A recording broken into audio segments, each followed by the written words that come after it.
দিয়ে যাব, কোন দিক দিয়ে যাব?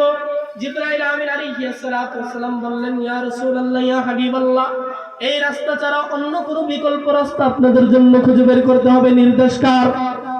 নির্দেশ কে দিয়েছেন? আল্লাহ তাআলা নির্দেশ দিয়েছেন। আল্লাহর হাবিব সাল্লাল্লাহু আলাইহি ওয়াসাল্লাম ২৮,০০০ সাহাবীর সাথে নিয়ে পাহাড়ের মাঝখান দিয়ে শুরু পথ দিয়ে রওনা হয়ে গেলেন।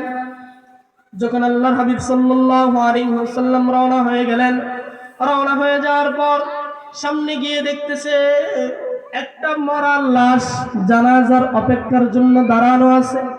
জিবরাইল আমিনকে ডাক দিয়ে বলেন, জিবরাইল, কত সৌভাগ্যবান ওই ব্যক্তি যার জানাজা আল্লাহর হাবিব সাল্লাল্লাহু আলাইহি ওয়াসাল্লাম পড়াইবেন। সুবহানাল্লাহ। আর শুধু তাই না, কত সৌভাগ্যবান ওই ব্যক্তি যার জানাজা রাসূল পড়াইবেন। শুধু তাই না, তার সাথে ২৮,০০০ সাহাবী। সুবহানাল্লাহ।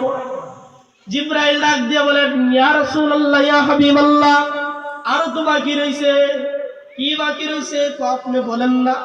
সমস্ত ফেরেশতাদের সরদার জিবরাইল আছে। সুবহানাল্লাহ। আর যখন এই কথা বলছে, জিবরাইল বলতেছে তাও হয় নাই, আরো বলেন। আল্লাহর হাবিব সাল্লাল্লাহু আলাইহি ওয়াসাল্লাম জিজ্ঞাসা করলেন, আরো কি বাকি রইছে? শুধু জিবরাইলে আসে নাই, জিবরাইলের সাথে ৭০,০০০ জান্নাতের ফেরেশতা আসছে। সুবহানাল্লাহ।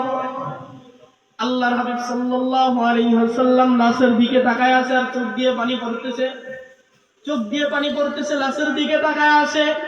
আল্লাহর হাবিব সাল্লাল্লাহু আলাইহি ওয়াসাল্লামকে বলতেছে, ইয়া রাসূলুল্লাহ, ইয়া হাবিবাল্লাহ, আপনি একটু চেহারাটা দেখেন না এই ব্যক্তিটাকে।